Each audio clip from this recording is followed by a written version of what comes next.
નમસ્કાર, સંસદ અહેવાલમાં આપનું સ્વાગત છે।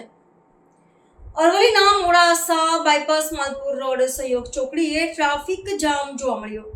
મોડાસા શહેરમાં આવેલ સહયોગ ચોકડીએ ટ્રાફિક જામ જોવા મળ્યો। છેલ્લા કેટલાક દિવસોથી ટ્રાફિકની સમસ્યા વધુ જોવા મળી। માલપુર રોડ ઉપર રોંગ સાઈડ આવેલ સોસાયટીઓના રહીશોને હાલ મુશ્કેલીનો સામનો કરવો પડે છે। સવારે 8 કલાકથી સાંજે 9 કલાક સુધીનો એન્ટ્રી હોવાના કારણે સાંજે 7 કલાકથી રાત્રે 9 કલાક સુધી ટ્રાફિક જામ જોવા મળે છે। આજ બાયપાસના રહીશો ટ્રાફિકથી તોબા પોકારી ગયા છે। આનંદપુર કંપાતી સહયોગ ચોકડી સુધી ટ્રકોની લાંબી 3 કતારો જોવા મળી। સ્થાનિક સોસાયટીના રહીશોને ઇમરજન્સી રોંગ સાઈડ જવા માટે મુશ્કેલીઓનો સામનો કરવો પડે છે। આનંદપુર કંપાથી મોડાસા તરફ આવવા માટે 5 થી 6 સોસાયટીઓ આવે છે। આ સોસાયટીના રહીશો છેલ્લા તહેવારોના દિવસોથી પરેશાન થઈ ગયા છે।